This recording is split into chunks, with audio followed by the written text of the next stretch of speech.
Well, here we are. Thank you. It's so good to be here I feel like I'm amongst friends, Pete, today. So with Carrie and Bronwyn here, I don't know about you, but it just feels comfy. We're at our comfy regular pub spot. Absolutely. Yeah. Great to be here. Hey, Carrie. Hey, Bronwyn. How are you? I'm well, thank you. I'm pretty great. Thanks so much. It's a glorious day. I've just come in from a walk. So it's a nice afternoon to be spending with friends. There you go. Lovely. I agree. Well, how about we get this started? And like Pete said before, this is like a conversation between friends. And it's really a rolling conversation. And we just love allowing the conversation to unfold organically. And don't feel that you have to wait your turn or anything like that. I know it's a very different format having two guests, but we love it and it works really well. So to get us started, I'd love to ask you both one at a time, not at the same time, to answer a question, which is, first of all, who are you? For the benefit of our listeners, where are you in the world? And what do you do to serve people? And maybe something that you like to do outside of work that captures your interest. So, Carrie, you can go first. Well, I just looked, do you know, Bronwyn, have a look at our initials. We've actually topped and tailed each other. Check that out. How good is that? Anyway, that just gives you a bit of an idea of me. I'm Carrie Benedet. Hi, everybody. I'm going to say I'm a mum, I'm a grandma, I'm a Carrie Ma, I'm a coach, and I just love that whole aspect of working with people. I live in Sydney, Australia, the greatest city in Australia. Anyone else in Australia is going to debate that, so that's definitely a trigger that I've already landed. And in my spare time, I like to walk a lot, but I also like to dance. So there you go. And now that we're all locked up in Sydney at the moment, there's a bit of dancing going on in the lounge room after the day's work just to get the body moving. Love it. That's wonderful. Excellent. That sounds really good. Fantastic. My name, is it? Oh. Yeah, go for it, Brian. Thank you. That was very short and succinct, Carrie. So my name's Bronwyn Coulthart and I'm in Brisbane, and Brisbaneites say that it's the best city. It's one of those things, but we don't necessarily have the same rivalry with Sydney that you guys have with Melbourne. So we just luckily got out of lockdown. We've only been out of lockdown a couple of days after having a snap 7-day. Well, it started out as 4 and then got another 7 days added onto it. So yeah. We are considerably lucky up here compared to you guys where your lockdown's been extended quite a bit. So, yes, sunshine, and it's actually a blue sky out there today, so it's not raining or anything, which is kind of nice. Tough life. Someone's got to do it. I basically work with coaches and consultants and speakers and service providers to help them take their knowledge and create and launch online courses and membership programs so that they can create recurring revenue and basically escape the traps of one-on-one consulting and trading time for money. So basically we in that process, and there's a little bit of a story about that, but I have a tech background and a legal background, and depending on how far back you want me to dive into all of this, I've had a long career in the IT industry, and I guess one of the things that has frustrated me a lot with that is how a lot of people are confused and overwhelmed, and they get the idea that they want to make money online and create an online course and membership program, and they sort of put it out there, and there's a lot more to it than just that. And a lot of them are sort of struggling, going, how do we make this work?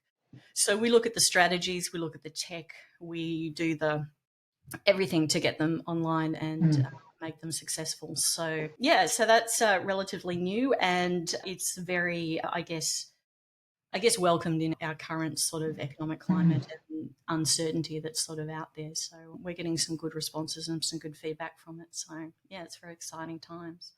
Well, there's a lot of coaches, aren't there, Bronwyn? There are a lot. Yes, there are. And what about outside of work, Bronwyn? Well, I have a number of interests. I love snow skiing, but that's not really possible at the moment since we can't sort of travel anywhere that there's snow. And there's not a lot of snow in Brisbane, let me tell you that. So it's kind of warm here most of the time. I also love tennis, but again, with lockdown and stuff, even tennis is considered like a sport, so that's not always available either. But I love cooking. I'm a bit of a foodie. and I am addicted to MasterChef Australia every time it comes out, because I learn new techniques and things that I can do. And I also love making desserts. So I'm a bit of a pastry chef. I love it. And yeah, it's good fun making those things. And I don't eat them all, obviously, but lots of other people do. So Is there an Australia? Family gatherings, put it that way. Do you have Bake Off there? Are you aware of No. the show? No, we don't. We tend to get the one from the UK. That's sort of on our TV here. But yeah, no, we definitely have MasterChef, but not really Bake Off. We sort of watch it. Yeah. So, Bronwyn, can I just say I've already made some connections with what you love. So here it goes. I grew up in Cooma, the base of the Snowy Mountains. Mm-hmm. At the moment, they've got tremendous snow and not a lot of people up there enjoying it. One of the best falls they've had in absolute donkey years. I'm technically a home economics trained teacher, so I taught home science and textiles. So give me 150 people to cook for, not a problem, or give me a classroom of boys in the kitchen. That's what I used to do. So that's very interesting. And I have 5 beautiful little Australians up just across the border. So when we get up the highway, we get up there. So we've got some connections. Look at that. Look at that. Wow. And you guys didn't even know that when you put us together, I'm sure. No, it's the universal serendipity that brings guests. And it's surprising, Av, isn't it, how often there is kind of immediate connection between people. I was thinking about last week. So it seems that this conversation could go any number of ways, but it is the 6-Star Business podcast, after all. Let's steer it in that direction if we can. And I'm really interested and curious to know what brings people to the podcast, specifically what attracted you to the idea and the concept, if you like, of 6-Star Business, this kind of placeholder container for what it means different things to different people. So, Bronwyn, if I start with you, I mean, you've obviously, well, not obviously to the listener, but you and Av go back away. You've known each other for quite a while. You've probably been aware of 6-Star Business longer than most people that have been on the show. What did you think when you first heard of the idea, the concept, and kind of what's led you to come on the show today? Probably not the answer you want, but I'll lead up to that. Yeah, I've sort of said, why haven't you been on the podcast? You need to be on the podcast. And I went, you haven't asked me. And she's like, here's the email. It is. We'll cop that. We wanted to make sure that we knew what we were halfway doing before we invited you, Bronwyn. No, and I think that's just a funny side story. But no, when Adeline first told me about it, I thought it was a brilliant idea because, to be honest with you, it frustrates me terribly when I see businesses that miss the mark in that respect. And look, people don't get it right all the time, but I think it's the intention behind it and making sure that you deliver outstanding customer service. And when you can't, for whatever reason, you communicate that and you focus on your customers and giving them the very best opportunity. I said I've worked in the IT industry it would be well over 25 years. And one of my biggest frustrations in that industry is when I have to do cleanup jobs, basically, because people have gone in and they've promised the world, they've really fallen short on delivery because they haven't known what they're doing, and they've left the client high and dry. And here's the client with a half-finished project or a project that doesn't work that's cost them, they've paid usually more than what they originally agreed to pay, and they still haven't got a working solution. And to me, and look, over my career in IT, those cleanup jobs are more common than I'd like to admit. And look, I've gotten some of my longest standing clients from coming in and cleaning up and fixing things and making things right for them. But it doesn't necessarily mean that I'm happy about that. And so when I see businesses that go out of their way to really look after their clients, make sure the customer service is there, and when things go wrong, they go out of their way to make it right, I'm delighted because that's few and far between. And so any opportunity to talk about that and get it out in the community, and I find when you talk about things, the universe has an amazing way of sort of manifesting it in a lot of different ways. So, yeah, when Adfest told me that you guys were putting this together, I thought it was a brilliant idea. And yeah, I mean, I was only kidding before about it gave me a hard time to get on the podcast. But yeah, no, it was probably more timing as to the timing was right. And it was something that, I wanted to do right from the moment that I heard you were going down this track. So, yeah, so I hope that answered your question. Yeah. Thanks, Bronwyn. What about you, Carrie? Well, I'm pretty new at the business side of things because I've come out of a large organisation after 3 years. And so what I want to do is more of what I love. And so when I looked at 6 Star, apart from saying yes, I'd be happy to be on a podcast because I usually organise my own podcasts. And we talk about thriving matters. That's what we do on mine. But the 6 Star sort of says to me, you just need to be a little bit more curious, because if we use the metaphor of the heavens and that magnificent sky and what it contains, there are nebulae, there are planets, there are stars. But if you look at the 6 Star, the depth that you have to go into astrology and astronomy and all the science around the stars and the heavens means that you're going in fairly deep and you're remaining curious, but you're also learning, but you also, I believe, are sharing with others. So there's a whole lot that I can learn from this, even as being somebody new in business, and there's enough that I can be generous with what I know. And so I think the heavens are generous as far as I can say. You look at the North Star or the first star out at night, we often have a special constellation that we go for. I know in Australia where the Southern Cross is our marker here. Go up to Arnhem Land and you can actually see the Milky Way, very different to the cities. It's just absolutely enough to blow you away. The Northern Lights, all those sort of things, they're the ones that I've yet to see. However, I think in the 6 Star business, we're going to see a whole lot of unknown or a whole lot of known that hasn't been shared before. And in the current climate that we're in, our sharing, our generosity is only going to bring us closer. And it's going to be generous and be abundantly generous for those who haven't got as much and can help each other. So it's a bit altruistic, I imagine, a little bit more of a metaphor, but there's plenty to share and plenty to learn from each other and not to keep it to ourselves. We don't have to be in competition. There's enough to go around. I love that on so many levels. Which one of those subtopics shall we go down? My gosh, you took me away. I was back at Uluru in December, looking at the night sky. Yeah. Thank you. So where do we go? Because Bronwyn, I totally agree with you. When I first started doing my business, I thought I had enough skills. And I went, oh my lordy, you are definitely on the biggest learning curve of your life. And I realised that the organisation I worked for, yes, had given me tons of opportunities, but I needed more. So I needed to be as self-sufficient as I possibly could be, but I also needed to surround myself with people who would know, who I could trust, who I should get to know, and then who I could develop the relationship with.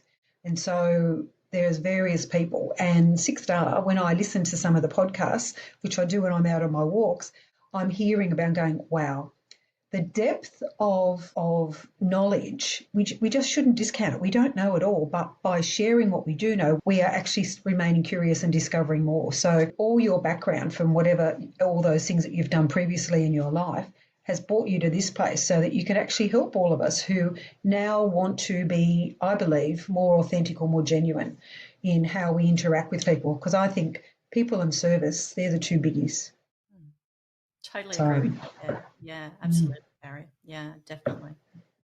I'm really fascinated by what you've just said, Carrie, around we're in a place now, certainly where we've come from in the last couple of years, and I didn't quite hear when you started your business. Maybe you said, but I missed that piece.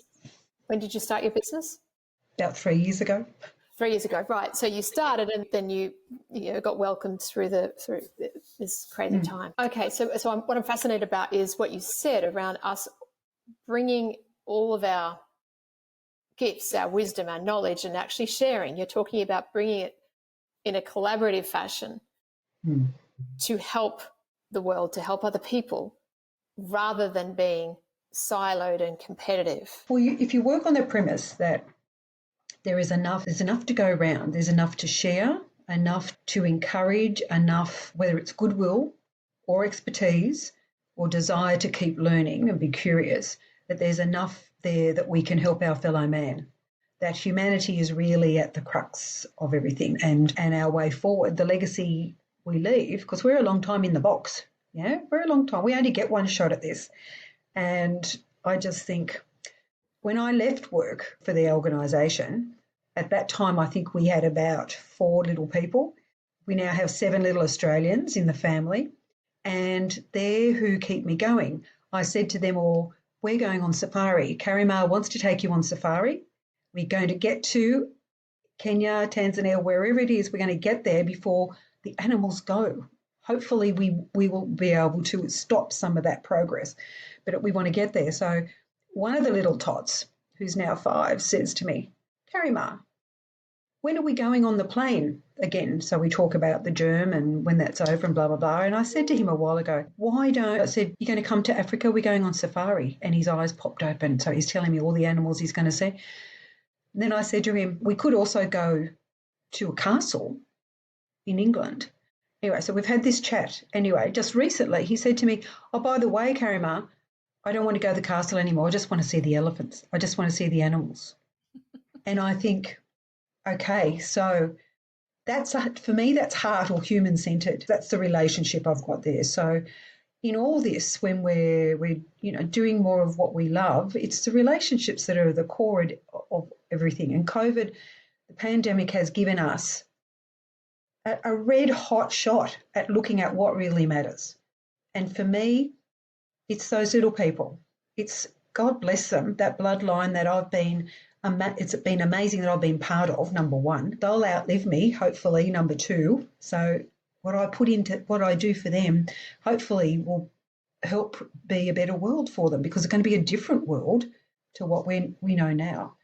So if you multiply that by how many people in the world, let's just share this out and go, every person is somebody's child. Every person is somebody's baby being created, absolute magnificence. So why don't we treat each other as magnificent people, not with greed, not with aggression or anger, but looking to help each other, being there. So I think generosity comes to the fore as well. And doesn't matter, it doesn't have to be hugely monetarised. It can be in your listening. It can be in sharing your tools. It can just be being with them. So I've probably gone around the track, and that's a bad habit of mine. Why you asked the why question, and why not? Indeed, sometimes I just think that I want to bring the whole world into this bubble that we've created with Six Star Business, because they use the word humanity, words love, care, impact, legacy. Why? What happened? What went wrong? In getting us to hear that we can't all be like that. There's far more. We started at the top of the show just thinking about the little connections that we've identified that exist just in this space here. I think there's far more that connects us as humans than separates us. And maybe that's part of the 6-star journey, is looking for those connections. I don't know about what went wrong, because I think sort of where we are at the moment is probably the most open-minded as a planet and as a race we've ever been. At least we're having conversations that we previously wouldn't. And I know just from growing up and being around my grandparents and my parents, they had very different views, and a lot of the conversations that we're having now in public and on the internet and about things that for a very long time have divided us, like race, religion, health, care, all sorts of things like that. We're now starting to address it. So I think if anything, we're sort of moving away from, I think we're evolving, and given the way we share information now with the internet and the fact that we're having these conversations, I think this evolution process is going to gain more momentum. I mean, there's going to be challenges.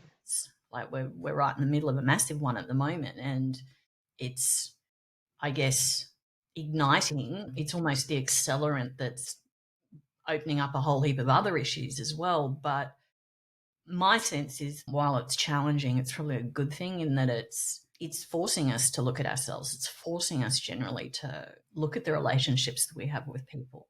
And I agree with you, Carrie, about what you said. You were talking about not competing and having more humanity. And I sort of say the same thing, but my word that I use is kindness. Be kind. You don't know what's going on for people. And even more so now, it's happening to everybody on certain levels, like where their businesses are being shut down or their income is halved and whatever else is happening.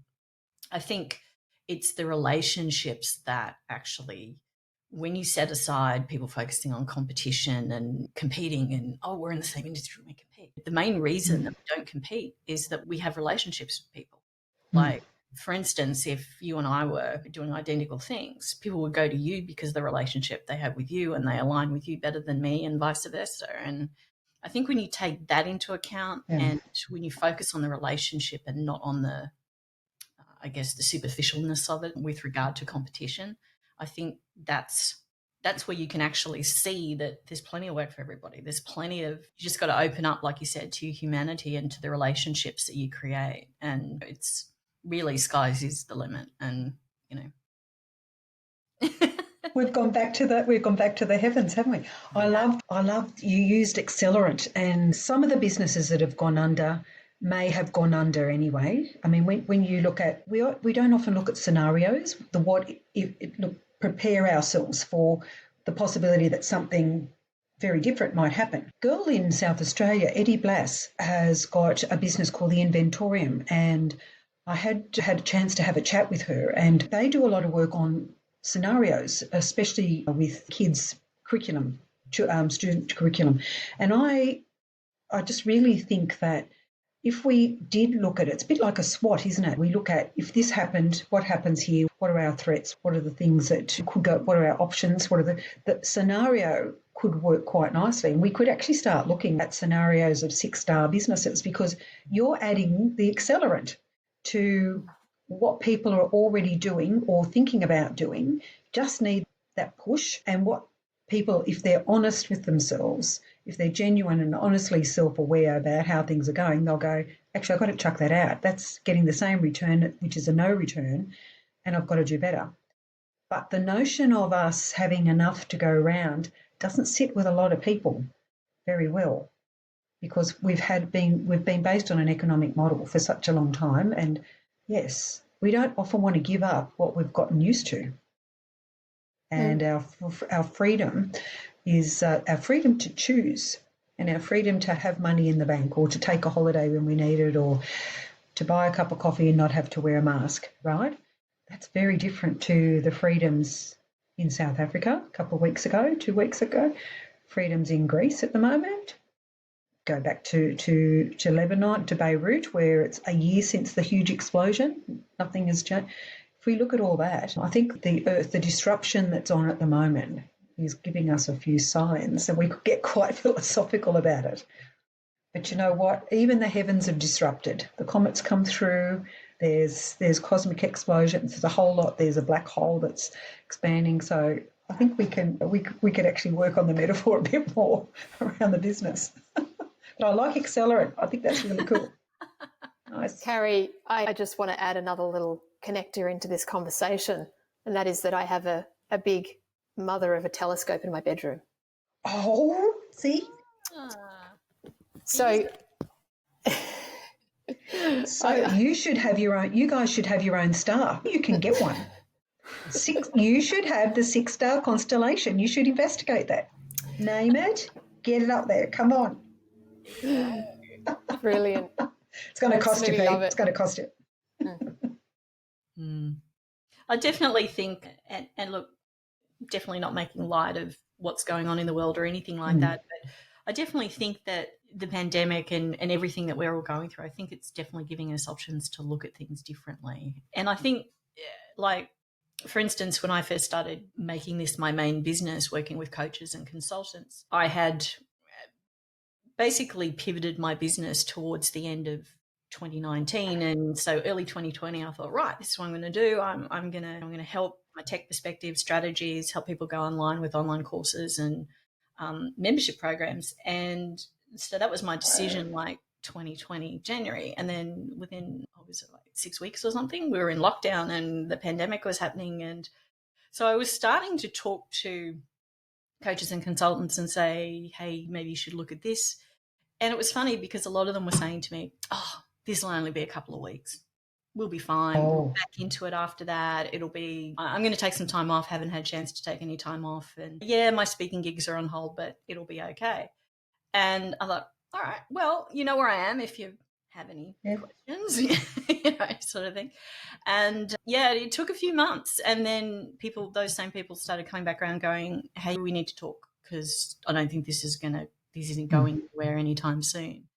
And it was interesting because I was speaking earlier in the week with a gentleman who his whole business is face-to-face sales training, like all over the world, big corporates. And he was sort of saying to me that he has resisted for over 12 months to take it online because he really doesn't believe that at the point he didn't believe that he could be as an effective trainer online as he could face-to-face.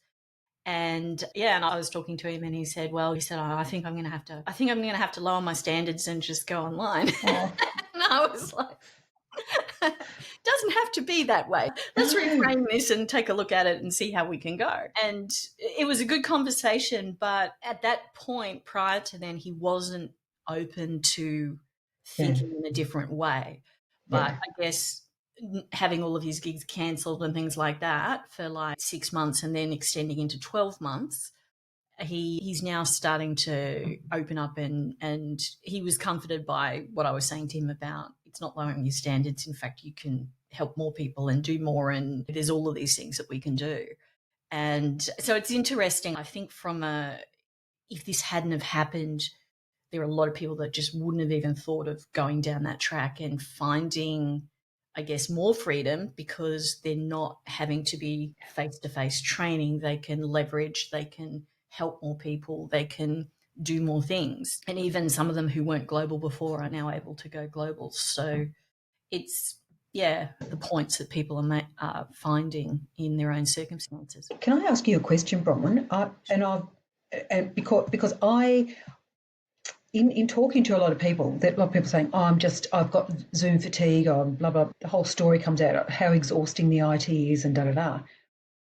How have you found your listening skills and your observation skills? Have they altered over this time where we've actually been connecting via IT or via the internet, via Zoom, whatever method it is? Has anything happened to your listening skills? I'm curious because I've got a bit of a theory. That's a good question, actually. I don't think they've deteriorated, put it that way. I think definitely, it's, obviously, like when you're in a classroom and you've got people and they're whispering and doing stuff like that, you've got more ability to hear what's going on in the room, whereas if there's noise, people often mute themselves, so they're having private conversations, so they mute themselves. So that sort of element is gone. But observation-wise, I think it's sometimes easier when you've got a panel of people. You can sort of flick between them and look. I haven't noticed much difference, if anything, other than what I said with the muting things and things like that. But, I'm interested in your theory. Well, I've had a lot of, we've all got plenty of colleagues and people that we know who've said, look, I can't do it via IT all the time. And a lot of them say, I'm just exhausted. So that whole contagion of the sort of the pessimistic view of IT is sort of takes over. But I have a lot of people who say to me, actually, I think I'm listening better. I'm listening to language, the types of words people are using to describe how they're feeling or the answers or their willingness to participate or not. I'm also noticing people's facial expressions a little bit more, or the sort of the giveaways. We used to be able to read body language, like you said, in a room, but you can still read it on a screen. And and a lot of people have said to me, I don't know how you're doing it, blah, blah. And I go, well, number one, you don't Zoom for 8 hours a day with one group. A little bit of common sense here, but if you talk adult education, which we're all in, that's not the way to do it. So we all understand different learning styles, different participation styles, all that sort of thing. But I just say to them now, where would we be in this situation if we didn't have access to seeing our loved ones instantaneously? Yeah. Like we can. How would we be if we couldn't have connected and checked in on people face to face, just listened, perhaps with a phone, but really gotten into the nitty gritty and we could actually read some of that? How could we have not have seen how the rest of the world is managing or not managing or what's happening overseas? So I think really IT has been one of those great tools that we've embraced and has helped us stay connected. So I was just curious because, yeah. Actually, in thinking about it, I would totally agree with you on that because, I mean, one of the things that I enjoy about it is, and I don't do 8 hours straight of, I think at the most I have like 3, maybe 4 calls a day, but there's at least an hour between them all sort of thing. It just depends on the time zone and where they are sort of thing. But I think you're actually, I think you're quite right about that because one of the things that I enjoy now that a lot of this is on Zoom is, yes, you get to see people, and I get a very strong sense of whether their energy is up or down or whether they're feeling, and that will often start off the tone of the call. Like if they're looking a bit down, I'll ask them what's going on and we'll chat about that before we get into actually coaching or doing a call. But I also like the fact that I don't have to travel for 45 minutes to spend an hour with someone and then 45 minutes back. Like I can jump on 5 minutes before the call, chat with them, get off the call, and I'm far more efficient now. Yeah. Mm. And I agree with you. It's rare now that I will suggest I jump on the phone with someone. I'll say, jump on a Zoom call and we can chat face to face. And it's an interesting thing. I hadn't really thought about that until you mentioned it. So, yeah, thanks for asking that. That's good. Well, look, I'm going to just extend this. Evelyn, you would probably notice this as well, but even the little 9-month-old that we have, little Henry, the other day I just FaceTimed up and they put me on, they gave him the phone. Would you believe the finger actually went to play around with the screen? I went, oh my gosh, 9 months old. But now they just go. And the other day they're just carrying on. They know all the pros and cons. So we've got a whole new swishing citizen group out there. But anyway. Swipe left, swipe right. I heard a story a while ago. Someone commented that the daughter was looking at a magazine, very young daughter, on the floor of the living room, and she was trying to do that to the image to make it bigger. And for those that are listening, I'm doing the kind of pinch and zoom thing that you do to. It's just part of their life, isn't it? It is. It's like, why isn't this working? Yeah. Oh, I don't know. Carrie, you mentioned something right back at the beginning, which I thought was interesting and worth exploring. When you were talking about the young people and just thinking about the future, and kind of just that to me is, there seems to be a component of 6-Star Business thinking about the sort of future impact. In fact, it's part of our core is that we're lifting business to create a better future. Do you see any change in, and this is a question to both of you, do you see any change in people's ability and willingness to think longer term? Because often in business, we're very much focused on the shit that's hitting the fan right now, or B, the money that's not in our bank account right now that needs to be. It's very short term. It's very, this customer's got a problem. This employee needs to be dealt with. And it's a mindset thing. It's a attitude thing to be thinking longer term. Is there anything that you can, either of you, say, advice that you can give about having that view? Because without that view, I think that longer term view, I think that it's not possible to have a 6-star business. That's my belief. What do you think? Oh, Bronwyn, you're happy for me to go? I've got to say, I've learnt the biggest lesson in patience. I believe I've had to. I don't know if I may have thought, oh, this is going to be pretty simple. I'll be able to do whatever it is that I want. But it actually means that I probably hadn't thought about every bit of it, and there's probably bits of the business I still haven't thought about now because it's evolving. So we've had to evolve, and starting a year just before we had the pandemic gave me a chance to trust myself, to be able to contact people or to work out who I would actually trust and ask advice and be challenged by, and then to seek out a way forward, because I've had to learn a lot of patience. I'm pretty impetuous. I've got lots of great ideas and I just go, yeah, that's a great idea. Let's get on to so-and-so. Of course, they're not going to knock me back. Well, hello, baby. That's not the way of the world. You need to actually have a plan in place, and that you have to be flexible enough to go, just flick it. Yeah, that was a great idea, but that's not going to be sustainable in the long run. So you have to have the longer view. So I don't know if I've answered your question, but I still know that my road, it's going to be like the road to Emmaus. It'll be like the Camino. So I'll still be treading it differently than when I started it. I know that. But I actually do want to tread it. I want to learn it, but I also know that the bones are getting older, and I still want to have the energy of thinking and being, not necessarily doing everything. So it's getting to the point where we need to automate a whole lot more. That it's been great because I've now got the connections that I believe we're fostering, the relationships to make it work, because I believe in that collective. It's like the nucleus with all the orbit running around your atoms, all the little atoms spinning around, the electrons in the air.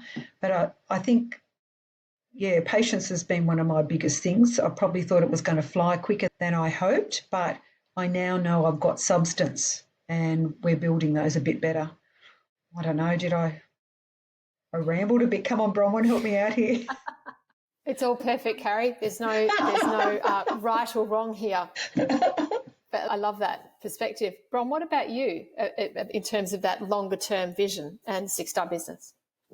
Yeah, I think, Carrie, I agree with you. We often overestimate what we can do in a day and underestimate what we can do in a year. So it's kind of like, and I think the ability to look forward and have a longer view often depends on your current circumstances. So like you were saying, Pete, if people are desperate for clients because they've had their revenue halved and they're wondering how they're going to make the mortgage or the bills and things like that, it's often hard to look past that. It's when they've got their immediate needs met and that's under control, then they've usually got the ability to start looking forward and forecasting. But one of the things that, and Carrie identified this when she said she got into business, was one of the things that often people do, and it's often applies to any part of their business that they're starting, whether it's a new business or a new venture or something like that. They often take on a lot and try and do everything themselves rather than look at what can I outsource. Because, and it's a bit like the chicken and the egg in that people say, oh, I can't afford to put anyone on. But you're also saying, well, the reason you can't is because you're doing all this transactional stuff rather than looking at the stuff in your zone of genius that you need to be doing to make your business grow, to give you that freedom. And often sometimes it's about control. Like they're too busy caught up in trying to do everything to actually be able to look forward and plan. Yeah. Yes, you do need, I totally agree, to have a six-star business. You need to look past the day-to-day. And I think that's a skill that you learn, like as you're learning and you're finding your way in business. I've been working for myself for over, 25 years. So there's a lot of learning. Like there were a lot of mistakes I made when I first, and I kept making them for a few years until you get the tap on the shoulder from the universe and you ignore it and you keep going. And then eventually the universe sends a Mack truck to knock you over and go, right, I finally get it. I should be doing this instead. It's life works on many different levels. But yeah, it's definitely, I think it's a growth thing. And I think it's also I think you want to have that vision, and I think you definitely need to think about it. It's just how you execute it. And I think in that respect, working with someone that's treaded the path before you and they only have to be a few steps ahead of you, but on the path of where you want to go, I think often that's very helpful. And especially like we're talking about these topics on the Six-Star podcast, I think it's very important if you can listen to other people that are a few steps ahead of you and can help you actually lift your head out of that day-to-day sort of stuff that you're trying to do, so that you can think, well, okay, ultimately, where do I want to be with this? Do I want to be working 10 hours a day getting this off the ground? And there are times when you need to do that, but that's not something that you want to be doing all the time. You want to be thinking about, where do I want to end up in 3 months, 6 months, 12 months, 5 years, 10 years. And that's the thing that drives you, I think, through the tough times, the times when things don't go well and you lose a major client and your revenue's down and all the other things, and, you know, the tech's packed it in and it's not working and you're ripping your hair out. It's that vision that you set up of where you want to be that keeps you going through the crappy days where things don't go to plan, and you've got to get through that. Because entrepreneurship it's hard. Like it really is a calling. Not everybody can do it. And it's tough work. You've got to believe in what you're doing, and you've got to believe in your vision, and you've got to have a vision, because if you don't, you end up burning out, and you've got to manage that burnout so it doesn't happen. But I think the vision makes it easier. And a lot of people get caught up in that transactional stuff when they're first starting, because they suddenly see their empty bank account, or they see this, or they see whatever. And I think that's, you're so right, Pete. You've got to have that vision if you want to make it a 6-star, because otherwise it's very easy to get caught up in that, you know, hamster wheel sort of thing that happens. So I'm hoping I answered your question too on that respect. But yeah, that was great. Thank you, Bronwyn. And of course, you've had over a couple of decades of experience, and you've, you know, had probably a few different iterations of your business over that time. So you really do know that, the importance of that. So appreciate it. And look, I've made lots of mistakes, but it's not the making of the mistake, and it's switching the mindset from, oh my God, what happens if it goes wrong, if it fails? Hey, you just found a way that it doesn't work. Now let's find a way that it does work. And look, I didn't always have that mindset. I was talking before about generational things, where now probably more than ever, it's okay to have a go, and you haven't failed. It's just, okay, it didn't work. So how do we tweak this to make it work? Like, I know when I was growing up, it was like, you better get it right, because you better get it right. And it was a very different mindset. And it's an evolution sort of in mindset of that as well. And now when things go wrong, I mean, I didn't get here overnight, but it's very much you almost get to the point where you go, it worked. That was too easy. Okay, what if I miss? You almost look forward to the challenges, because it's actually a fantastic opportunity for personal growth, and you learn heaps of things along the way, and why things don't work and why things don't. You're really on a star ride, aren't you? You're on a star ride. Just love, because I just resonated so much with you. I went back to my family and I went, 4 daughters who all encouraged to go into teaching. It was a good occupation to have your family and work part-time, make that bit of an income. And when you say, oh no, I'm now gone out my own, they go, what the hell are you doing? What are you doing? Oh, I don't quite get it. What are you doing? And I'm going, yeah, probably break the mold just a little bit. And I just had the visual of sitting on that star tail going, come on, let's shoot it, because it is actually really exciting when you put something out there and you want to make it go. Okay, let's test it. Oh, what are people going to think? Forget it. Forget what people are going to think. Just get on the tail and go for the ride. So maybe there's something else, Pete, for your star. Actually, yeah, it's so funny, because my grandparents were both teachers, and when I was growing up, like, my parents were of an older generation, certainly my father, and his view, especially when I was quite young, was that women worked and had a career until they got married, and then they left their jobs and raised a family and did all of that. And I was like, and so he was, oh, you'll be a teacher. That's a good profession. And I was like, no. And then I ended up going into IT, and my father, bless his heart, he had no idea about IT, had no idea what any of that meant. And when I told him, it was like, oh, you want to do what? Like, what's that? Like, can you do that? That's not even a profession. Don't be ridiculous. Like, it was all this kind of thing. And then years later, I ended up being a corporate trainer in tech. So the whole teaching thing followed me around.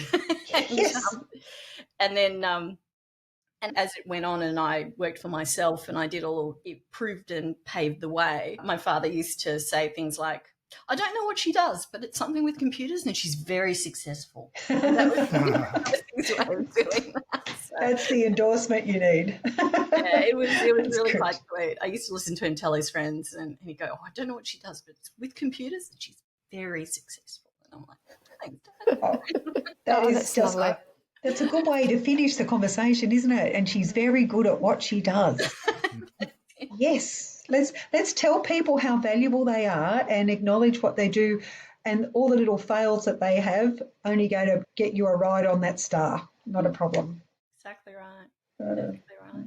I was actually going to say, Carrie and Bronwyn, as a way to finish up, I'd love to hear from you, like one little tidbit that you can give our listeners. And Carrie, you've just answered the question, but do you want to repeat it just so that it cements in people's minds? I think people don't realise how valued they are. They don't hear it enough, that we should value each other for the small fails and then the rides on the tail of that star, because we're all stars. We're all beautiful. We've all got capacity. And one of the, I think, most unethical things is actually to look at people and go, you've got no capacity whatsoever. I think that's totally unethical. So let's get on the stars. Let's shoot them up to the sky. Get the 6 stars happening. And give people the confidence to try. I think that's the thing. Yes. Often people are sitting on the fence too long, sort of going, oh, what if this goes wrong or that goes wrong? And that was me constantly, because I was so afraid of getting things wrong and not being perfect, so to speak. Perfection doesn't exist. You've just got to get out there and do it and make mistakes. And that's how you master anything, is making it not work and then making it work. And I think being able to think outside the box is certainly one of my superpowers, but it's something that I've really honed over the last, decade or two working for myself, is that this is what I want it to do in concept, and then finding a way to make it happen. And that's half the challenge. And if you can embrace that, what I find is that you end up, if you not focus on how long it takes you to get to your journey, like I was saying, like people overestimate what they can do in a day and underestimate what they can do in a year. When you think, okay, this is what I want to do, and not focus on how long it's going to take you, if you focus on getting this part done, you end up a long way onto your destination before you even know it. You look up and you go, oh, wow, look at this. A team of 5 working for me. This is great. This is all happening. And it's when you're treading water going, I'm not getting there fast enough. And comes back to your patience, which is what you were saying, patience and not focusing on the destination, but just how important the journey is. That's what really gets you there more quickly than anything else. Hashtag just give it a red hot. That's a brilliant way to finish up. So thank you so much, Carrie. Thank you, Bronwyn. It's been absolutely joyful to speak with you today. And well, thank you, because very grateful. I've certainly enjoyed it as well, and I've taken away lots of little golden nuggets, which is great. Thanks for having me. Thanks for having me. It's been delightful. Bye, everybody. Bye. That was another stimulating, thought-provoking episode of the 6 Star Business Podcast. Thank you so much for getting this far. Please go ahead, like, subscribe, and give us a comment, review. Rating, if there was a 6 star, we'd love you to give us a 6 star rating, but just go as high as you can. And if you want to continue the conversation with us and all the cool people who've joined us from the podcast, head on over to apply.6starbusiness.community. See you there.